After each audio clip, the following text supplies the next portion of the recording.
অবৈধভাবে ভারত বাংলাদেশের আন্তর্জাতিক সীমান্ত দিয়ে বাংলাদেশ থেকে ভারতে প্রবেশ করার সময় বিএসএফ জওয়ানদের হাতে আটক 3 ভারতীয় নাগরিক সহ এক দালাল।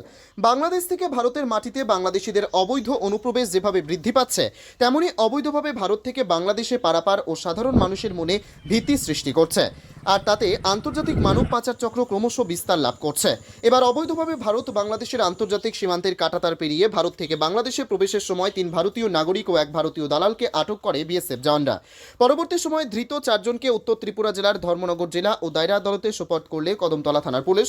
স্থানীয় থানার police officer in charge Jayanta Debnath জানান, গভীর রাতে স্থানীয় থানা এলাকার ভারত বাংলাদেশ সীমান্তের ইয়াকুবনগর বিওপি দিয়ে সীমান্তের কাঁটাতার কেটে 3 ভারতীয় নাগরিক অবৈধভাবে বাংলাদেশে প্রবেশের চেষ্টা চালায়। আর তাদেরকে পারাপারের সহযোগিতা করছিল ভারতীয় এক দালাল। তখন কর্তব্যরত 97 নম্বর ব্যাটালিয়নের বিএসএফ জওয়ানরা ভারতীয় 3 জন নাগরিককে আটক করতে সক্ষম হলেও ভারতীয় এক দালাল পালিয়ে যায়। পরবর্তীতে বিএসএফ জওয়ানরা পলাতক ভারতীয় দালালকে আটক করে।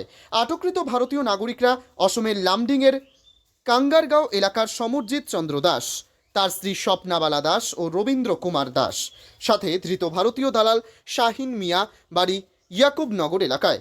পুলিশ ধৃত 4 জনের বিরুদ্ধে পাসপোর্ট অ্যাক্টে পাবলিক সম্পত্তি নষ্টের দায়ে মামলা রুজু করে ধৃতদের আদালতে সোপর্দ করেছে। গত 13/3/2025 তারিখ আমাদের যে 97 ইয়াকুবনগর বিএসএফ ব্যাটালিয়ন তারা তাদের পেট্রোলিং স্টাফ যখন বর্ডার এরিয়াতে পেট্রোলিং করছিল, তখন তারা দেখতে পায় যে 3 জন লোক বর্ডার ক্রস করছে এবং যে বর্ডার ফেন্সিং এটা কাটছে। তো তখন তারা 3 জন লোককে ডিটেন করে এবং তাদের জিজ্ঞাসাবাদ করে জানা যায় যে তাদের বাড়ি হচ্ছে লামডিং, কিন্তু ইন্ডিয়ান নাগরিক, তারা বাংলাদেশে যাওয়ার চেষ্টা করছিল এবং একজন লোক তাদেরকে সাহায্য করছিল, সে পালিয়ে যায়। তো যথারীতি তারা তাদেরকে ডিটেন করে জিজ্ঞাসাবাদ করে এবং ওই লোকটার নাম জানতে পারে যে তার নাম শাহিন মিয়া, বাবার নাম হচ্ছে জারাই মিয়া, বাড়ি হচ্ছে ইয়াকুবনগর। তো প্রথমত তারা 3 জনকে আমাদের কাছে হ্যান্ড ওভার করে এবং পরবর্তী সময় ওই শাহিন মিয়াকেও আমাদের কাছে হ্যান্ড ওভার করে। যথারীতি আমরা একটা কেস রেজিস্টার করি, যার নাম্বার হচ্ছে 19/2025 কদমতলা পিএস কেস নাম্বার। আর under section Indian passport act section 3, 12(1), 12(2) এবং 3 of damage to public property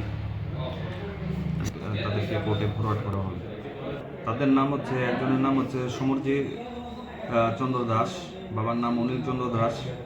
আর একজন মহিলা আছে শ্রীমতী স্বপ্নাবালা দাস, হাজব্যান্ডের নাম হচ্ছে সমরজিৎ চন্দ্র দাস। আরেকজন হচ্ছে রবীন্দ্র কুমার দাস, বাবার নাম হচ্ছে লেট জয় কুমার দাস।